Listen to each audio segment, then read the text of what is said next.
Hi, hello! It's me again, your Ate Ken. Sana ay happy kayo. At dahil deserve kong magpasalamat sa lahat ng blessings na natatanggap ng pamilya ko, tara at magpakain tayo. Huy, pagkain ng ipapakain ko ha, hindi ako. Kayo talaga, alam ko na yung nasa utak nyo.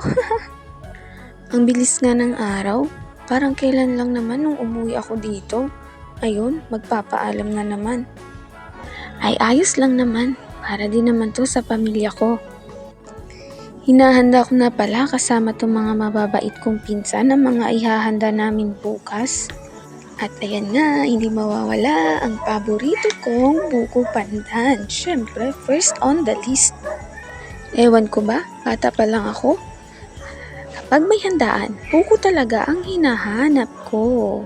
At ayan nga, nagbalat ako ng patata at carrots para sa aking lumpia. At tinulungan pa nga ako ni Mama dyan sa pagbabalat ng carrots at patatas kahit inaantok na siya. O diba, ang sweet. Pambawi yan sa mga kurot niya dati nung bata pa ako. Kasama sa handa namin ay ang dinuguan, kinilaw at lechon. Pero bukas pa yun. Konti lang ang inihanda namin dahil family gathering lang naman ito. Pero inimbita rin namin ang aming kapitbahay at ang aking mga kaibigan, syempre ang mga inaanak. At ayan nga, ito na nga yung araw ng Thanksgiving ko at inulan pa nga. Buti na lang ay lumabas si Haring Araw. Pero bago yan ay magsisimba muna kami ng aking pamilya. Habang naghahanda nga ay nakakaramdam na ako ng lungkot. Kasi may iwan ko na naman ang bahay, si mama, si papa, si tatay, si ate, at ang mga alaga naming aso. Pagka-uwi nga namin, ay nakahanda na ang lechon. Abay pa, iikuti na lang tulad mo. Huy, charot lang. Te? Are ang manak bahay. Ay, ang hirap maging mahirap. At ang hirap mangarap kahit libre. Ito na? Ito na.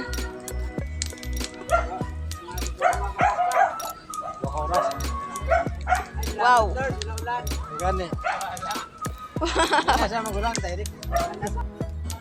Kasi sabi nga nila, maaabot mo lang ang pangarap mo kung may isang bagay kang isasakripisyo.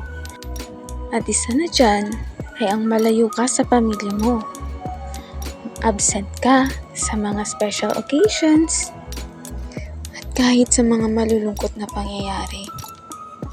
Ayos lang yan self, para din naman to sa kanila. Kung hindi mo tutulungan ang sarili mong maging malakas, ay hindi mo rin sila matutulungan. Magpakatatag ka lang. Ang dami at ang bigat na ng mga pinagdaanan mo. Pero lumaban ka. Kaya mas lumaban ka pa. Tama na muna sa drama. I-insert ko muna.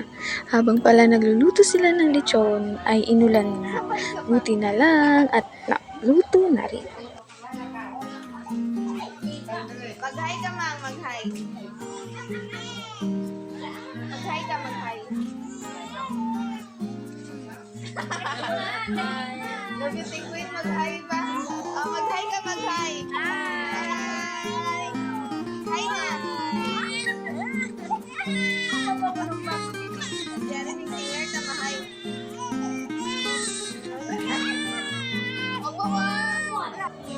Yan si Papa, ang hero ng buhay ng aming pamilya. Yog.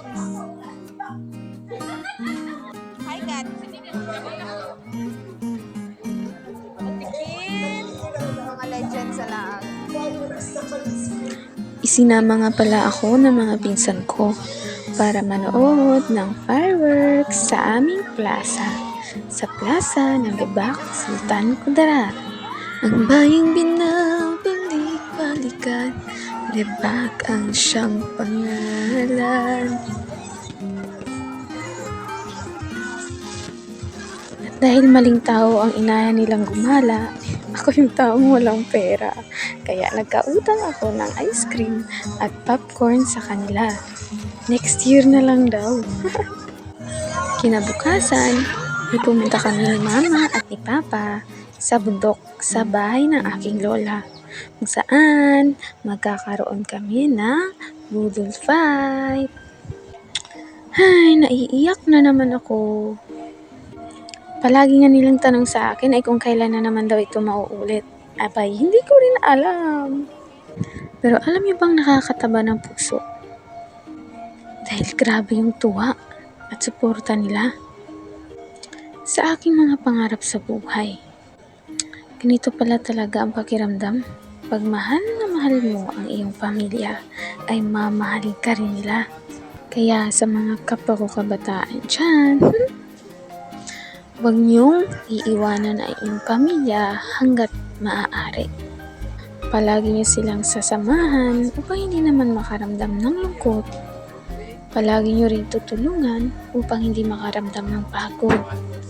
Piliin at kilalanin ang mga kakaibiganin.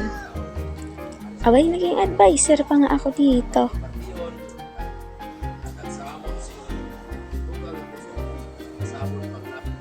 Ayan nga pala, yung nakatayo si Mama at yung nakaupo ang aking tita. Bago nga pala ako lumayas, ay dinaanan ko talaga muna itong aking kaibigan. Kahit wala na to, ay isa naman siya sa naging rason kung bakit ako nandito. Ay, bakit palungkot na ng palungkot itong video ko? Kayo kasi. Nanisi pa nga. O siya, bago matapos itong video na to, shoutout nga pala sa lahat ng mga tumulong sa paghahanda, sa mga nagluto ng lechon, sa mga nagbigay ng regalo, at nagbigay ng butlak. Maraming salamat po sa inyong lahat. Ramdam na ramdam ko ang tunay na ligaya na inyong puso para sa akin. Sana ay mag-iingat kayo dito at bawal magkasakit.